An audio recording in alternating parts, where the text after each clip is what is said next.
El Estado se quedó corto de caja y largo de cuentas pendientes.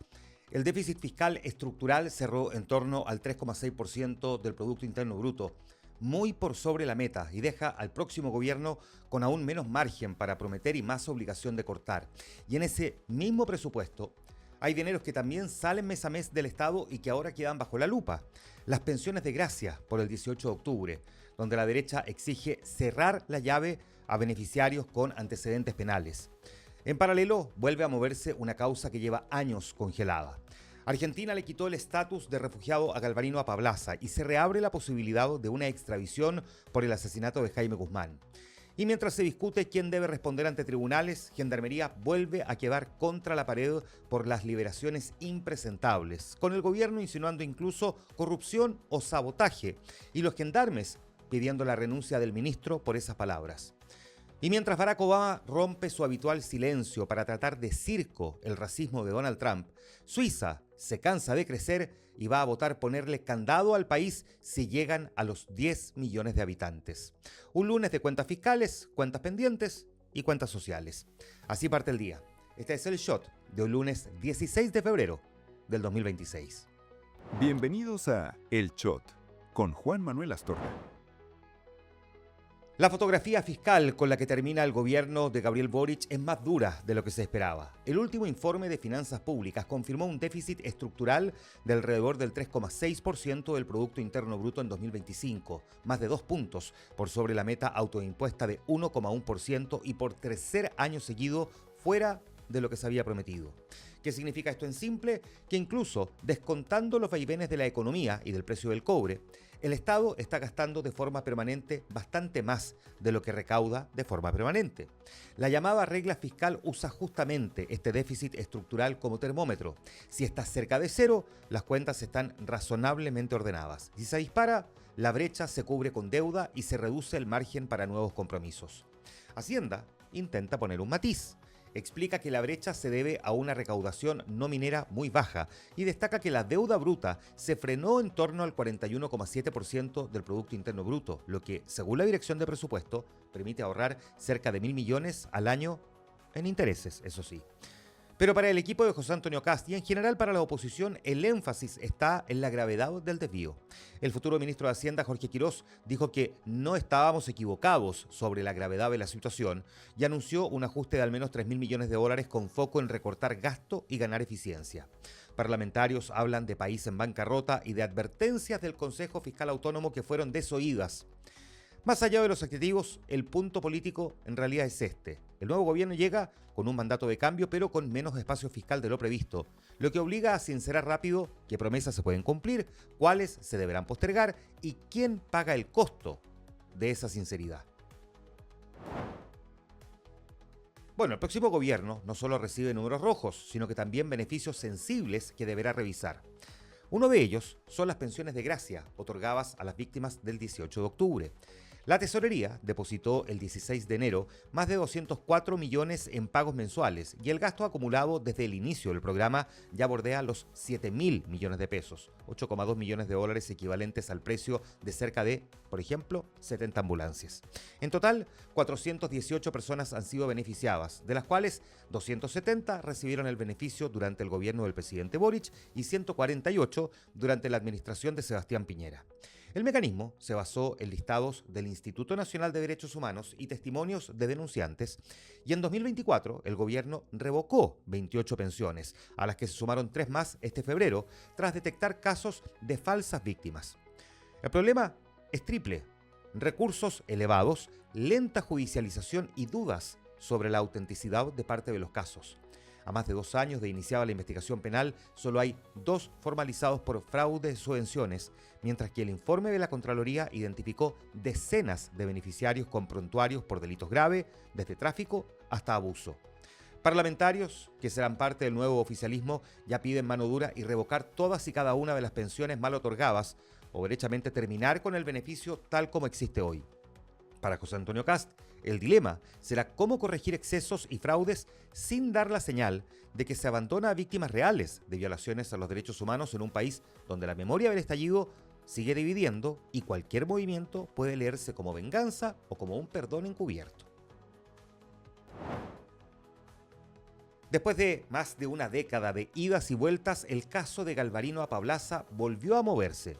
Un tribunal de segunda instancia en Argentina resolvió retirarle la calidad de refugiado político que lo protegía desde el 2010, una medida que abre nuevamente la puerta a su extradición a Chile, donde es requerido como presunto autor intelectual del asesinato del senador de la UDI, Jaime Guzmán, y del secuestro de Cristian Edwards, el hijo del dueño del diario El Mercurio, Agustín Edwards. La resolución aún puede ser apelada ante la Corte Suprema Argentina, pero ya fue notificada a la Cancillería chilena, a la PDI y a la ministra Paola Plaza, que lleva la causa aquí en Chile. El expediente refleja un largo péndulo político y judicial.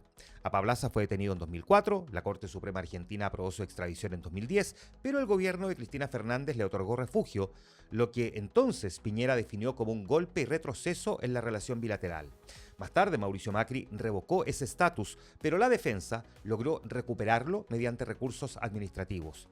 Ahora, con este nuevo fallo, el abogado de la familia Guzmán, Pablo Tolosa, habla de una buena noticia que podría permitir por fin concretar la extradición decretada hace casi 15 años, mientras la defensa de Apablaza insiste en que la calidad de refugiado se mantiene vigente hasta que la sentencia quede a firme.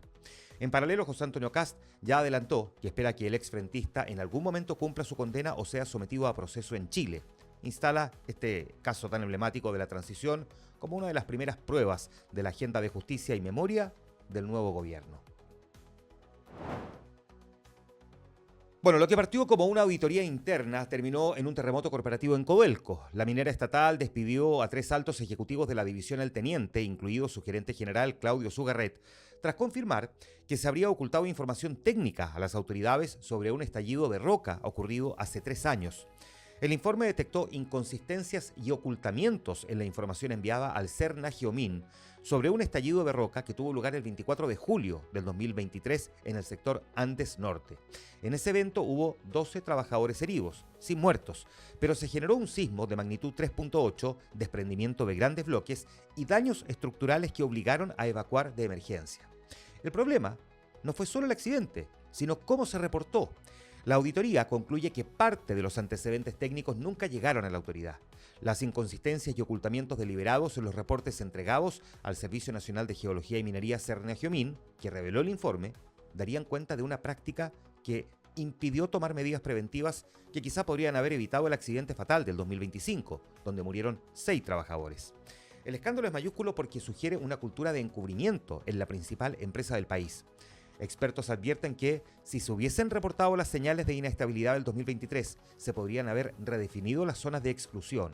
Ahora, con los antecedentes ya en manos de la Fiscalía, los abogados de las familias de las víctimas buscan ampliar las querellas a obstrucción a la justicia y dolo. Codelco intenta limpiar la casa ordenando nuevas auditorías, pero la confianza en la seguridad de sus operaciones subterráneas quedó fracturada y expone que a veces la producción se pone por encima de la transparencia y también de la vida. La crisis por la liberación errónea de reos escaló a un conflicto abierto entre el gobierno y los gendarmes. Tras conocerse el 7º caso de un preso liberado por error en un año, el ministro de Justicia, Jaime Gajardo, endureció el tono y no descartó ninguna hipótesis. Dijo que puede haber error administrativo, pero también corrupción y sabotaje, sugiriendo que hay funcionarios boicoteando la reforma penitenciaria desde adentro. La Moneda incluso presentó una denuncia penal para que sea la Fiscalía la que investigue si existe una coordinación premeditada detrás de estas negligencias inexcusables. La respuesta de los uniformados fue furiosa. La Asociación de Suboficiales de Gendarmería exigió la renuncia del ministro. Lo acusan de desconocer la realidad carcelaria y de dañar la honra institucional para tapar la falta de personal y el colapso del sistema. En medio de esta guerra de declaraciones, José Antonio Kast intervino desde sus vacaciones con un mensaje de cautela. Nunca hay que hablar mal de las instituciones, dijo, desmarcándose de la teoría del sabotaje y pidiendo cuidar a Gendarmería. Un debate que deja al descubierto una tensión clásica en seguridad. ¿Cómo exigir responsabilidades y limpiar malas prácticas sin dinamitar la legitimidad de una institución que será clave en la estrategia contra el crimen organizado del nuevo gobierno?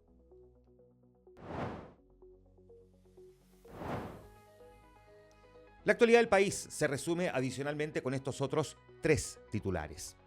Este martes, la Corte de Apelaciones de Santiago va a revisar la solicitud de desafuero del gobernador metropolitano Claudio Rego, imputado en el caso Procultura, por el traspaso de más de 1.600 millones de pesos al programa Quédate de prevención del suicidio. La audiencia ya había sido postergada a petición de la Fiscalía Regional de Antofagasta, que argumentó la coincidencia con otras diligencias clave del caso. Claudio Rego respondió acusando gravísimos errores de la Fiscalía y calificando de inexplicable que tras más de 2 años de investigación se siguiera aplazando las definiciones. Si la Corte acoge el desafuero, el gobernador va a quedar suspendido de sus funciones y va a enfrentar el proceso penal como cualquier ciudadano, justo cuando la trama Procultura ya tiene a 5 exdirectivos formalizados y al gobierno regional intentando recuperar más de 1.000 millones de pesos que, según su propia acción judicial, no fueron rendidos. En el Maule, la emergencia tiene otro nombre, fuego. El incendio forestal que afecta a Bichuquén ya ha consumido más de 250 hectáreas y mantiene a la comuna bajo alerta roja, con 3 viviendas siniestradas y al menos 3 heridos. El Senapred y la CONAF trabajan con aeronaves y brigadas terrestres en un escenario complicado por ráfagas de viento de hasta 30 km por hora, que podrían empujar las llamas hacia zonas habitadas. Por ahora no se ha decretado evacuación, pero las autoridades monitorean hora a hora el avance del fuego, en un verano donde cada foco en el centro sur revive el recuerdo de temporadas de incendios mucho más letales. La violencia cotidiana se hizo sentir en Talca. La madrugada de este domingo, al menos 6 delincuentes fuertemente armados interceptaron a un conductor que ingresaba a su casa en el sector de 7 Oriente con 7 Norte y tras atacarlo, le robaron su auto. Según testigos, la víctima fue apuñalada durante el asalto y los atacantes huyeron del lugar, dejando otra escena de portonazo violento en una ciudad que ya había registrado episodios parecidos. El caso quedó en manos de la policía y la fiscalía local, pero, más allá de la investigación, suma una nueva imagen al relato de inseguridad que cruza regiones y que seguirá presionando al nuevo gobierno a mostrar resultados rápidos en persecución y también prevención del delito. Internacional.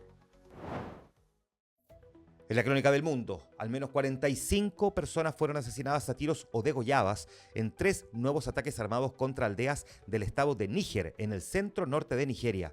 Los hechos tuvieron lugar muy cerca de la zona donde a comienzos de febrero más de 160 habitantes fueron masacrados por presuntos grupos yihadistas.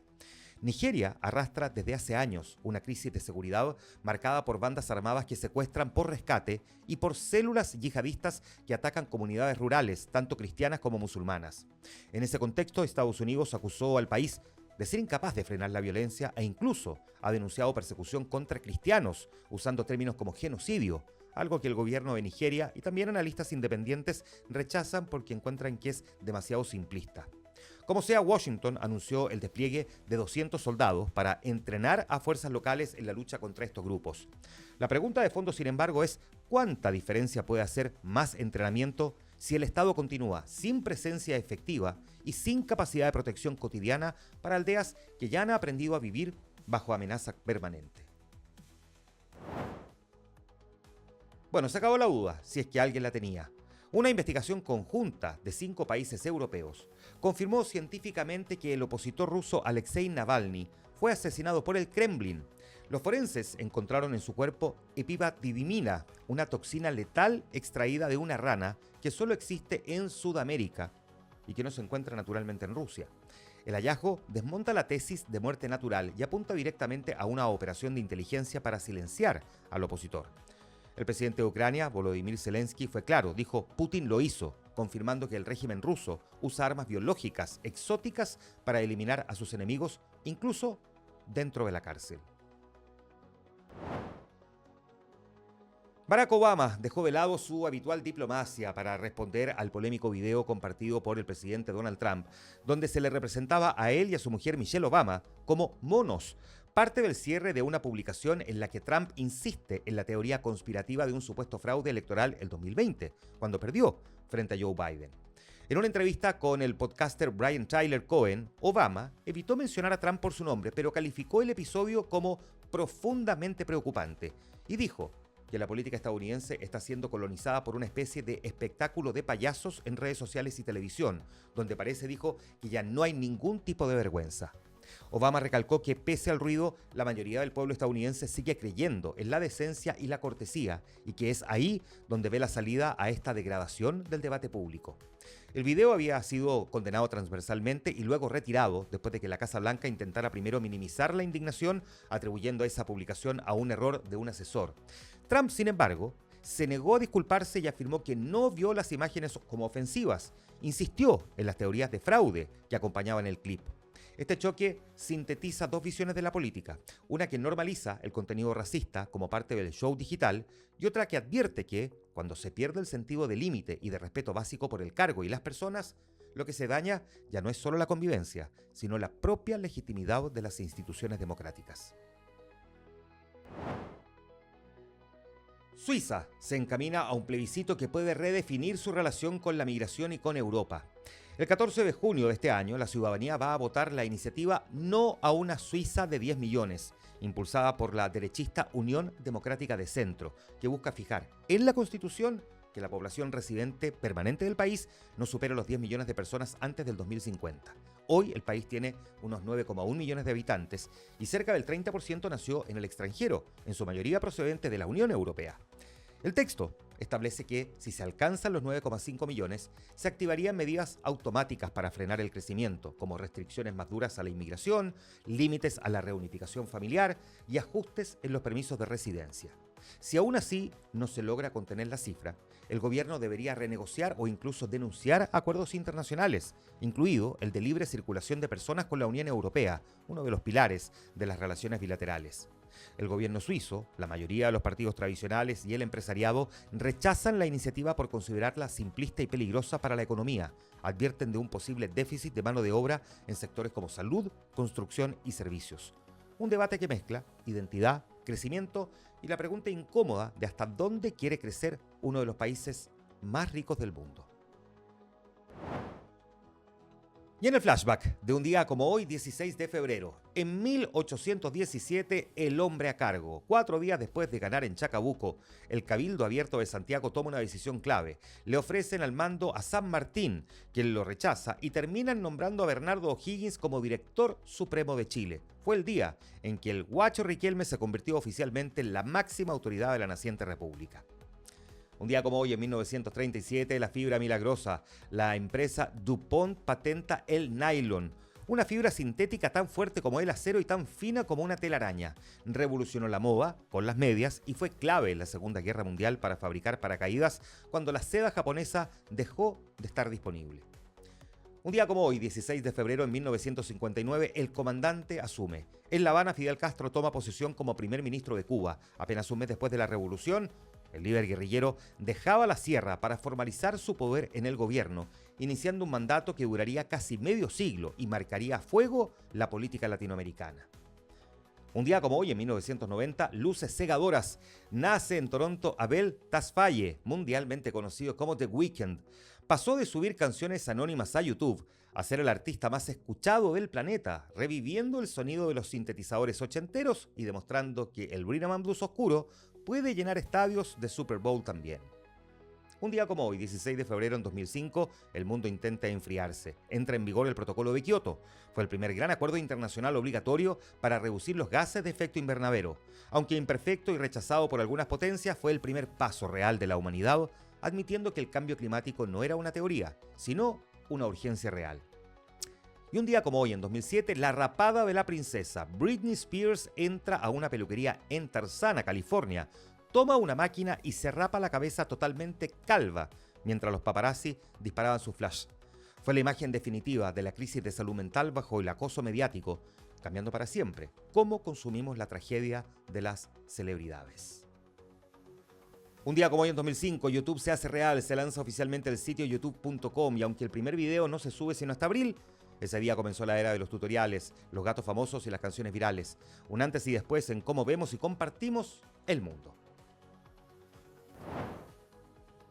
Bueno, como siempre, antes de finalizar, atentos con varias cosas. Hoy se realizan varias reuniones bilaterales. Por ejemplo, entre el ministro de Deportes, Jaime Pizarro, y su sucesora, Natalia Ducó. Bueno, se va a realizar la reunión bilateral también entre el ministro de Seguridad, Luis Cordero, y su sucesora, Trinidad Steiner. Y a la 1 de la tarde, el actual delegado presidencial de la región metropolitana, Gonzalo Durán, va a tener su cara a cara con quien será su sucesor en el cargo, Germán Covina. Hoy podría conocerse el nombre del último subsecretario del próximo gobierno que aún no se designa, el de las Fuerzas Armadas en el Ministerio de Defensa. Hoy comienza el pago del aporte familiar permanente para el primer grupo beneficiado. Y hoy debutan en el cuadro principal del ATP de Río de Janeiro Alejandro Tavilo, 71 del mundo, y Cristian Garín, 89. Ambos tendrán enfrente a rivales de 24 años a quienes nunca han enfrentado en el circuito. Garín se mide ante el argentino Thiago Tirante, 92 del planeta, y Tavilo va a chocar contra el estadounidense Emilio Nava, número 81. Este lunes, millones de personas en Estados Unidos tienen también un respiro extra gracias al Día de los Presidentes 2026, por lo tanto, feriado. Hoy es feriado en Estados Unidos, qué suerte, ¿no? Este fue el Shot de hoy lunes 16 de febrero del 2026. La necesaria dosis diaria de actualidad. Hasta mañana martes.